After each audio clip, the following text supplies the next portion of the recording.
Natal não era comemorado nos primeiros séculos, como essa data que nós temos hoje. Natal vai ser fixado depois no calendário por uma questão de teológica, primeiro, porque se nós celebramos a Páscoa, que é a ressurreição da carne, nós precisamos celebrar também o surgimento da carne, a encarnação. Então, o Natal inicialmente não era uma questão discutida entre os cristãos, porque para o cristianismo a base da fé é a morte e a ressurreição. Portanto, o símbolo maior do cristão é o túmulo vazio. Então nós celebramos que Deus, assumindo a figura humana, morreu para matar o pecado humano e ressuscitou para ressuscitar a vida humana com ele. Agora, nós temos que ter o início dessa encarnação, porque essa carne que nós celebramos ressuscitada, ela teve um início. Então aí nasce essa necessidade de celebrar a encarnação. Então os textos bíblicos que já falam do nascimento, de como isso se deu, começam então a ter uma validade, sobretudo no período patrístico, a partir do século II.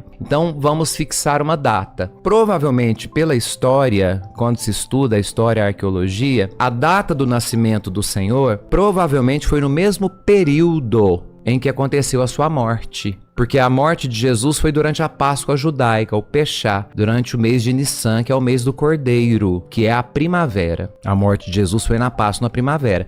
Tanto que todos os relatos bíblicos diziam que tinham ali aos pés da cruz um jardim. Quando se fala de jardim, se fala de alguma coisa florida. Então, era primavera. Para se falar de jardim, tem que ter flor. Sim. Né? E mesmo em Israel, que tem pouquíssimas flores, os jardins eram cultivados pelas famílias.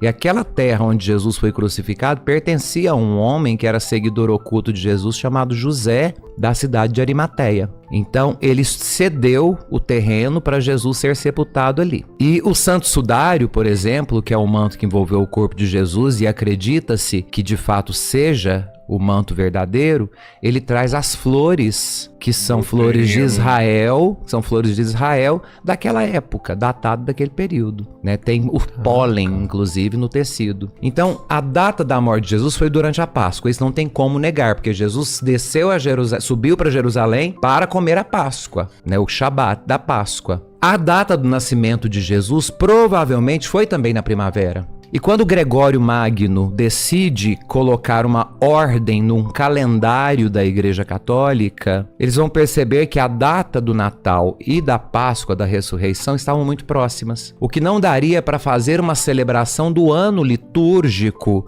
seguindo etapas e respeitando o período de preparação para essas festividades. Então, não necessariamente a Igreja vai se prender à data certa do acontecimento, porque para nós fixamos o dia em que nós fazemos a memória do acontecimento. E como existia já no Império Romano uma festa pagã, que era a festa dedicada ao Sol Invictus, ou seja, ao Sol que sempre vence, que era uma festa pagã que celebrava a despedida do Sol, que era o grande solstício de inverno, porque está chegando o inverno intenso agora, a partir de 21 de dezembro, no hemisfério norte. Então a festa era da noite do dia 24 para o dia 25, era a despedida do Sol, porque o Sol só vai voltar agora na primavera. Vai passar todo o inverno escondido, é neve e frio. Então os pagãos celebravam a despedida do Sol, porém, eles acendiam cera de abelha com óleo de azeite e pavio e pregavam isso na ponta dos ciprestes e dos pinheiros, acendendo as luzes, como quem espera a luz do sol voltar. Então acendiam-se essas luzes nos ciprestes e nos pinheiros, iluminavam os pinheiros como uma homenagem, como quem espera o sol voltar. Isso era próprio do paganismo. O que o cristianismo faz? Vamos trazer isso para a nossa verdade. Quem é o sol para o cristão? Jesus. Então nós vamos esperá-lo. Nós vamos ter um tempo de preparação, de espera, 4 semanas, que nós chamamos de advento, ou seja, o que há de vir. E nós fazemos o que para esperá-lo? Montamos árvores com luzes, esperando a chegada do sol. É curioso esse espelhamento, assim, Sim, né, porque tudo o que acontece, a grande maioria dos ritos, são inculturações de ritos muito anteriores às religiões. Inclusive de épocas antes de Jesus.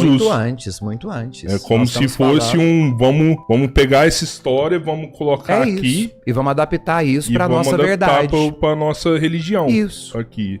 Então fixa-se a data do 24 de dezembro, porque era a data pagã que celebrava-se a despedida do sol, porém a expectativa do grande sol, da volta do sol. Para nós o sol já veio, o profeta Zacarias já vai dizer isso. O sol é Jesus. Pelo amor do coração do nosso Deus, o sol nascente que veio nos visitar, lá do alto como luz resplandecente, para iluminar a quantos jazem entre as trevas e que na sombra da morte estão sentados, e para dirigir os nossos passos, guiando-os no caminho da paz. Isso o profeta já dizia. Porque realmente antes de Jesus nós vivíamos em trevas. Na escuridão. Na escuridão. Na escuridão. Sim. Engraçado que tudo tem uma vinculação, né? Tipo, a manjedoura, Jesus nascer num presépio, tudo, né? Você já pensou por que Belém? Por que Jesus nasceu em Belém? Porque é a cidade do rei Davi. E ele veio para cumprir a profecia de que o Messias nasceria na casa de Davi. Maria e José viviam em Nazaré, só que foi um recenseamento obrigado por Roma, e o recenseamento dizia o seguinte: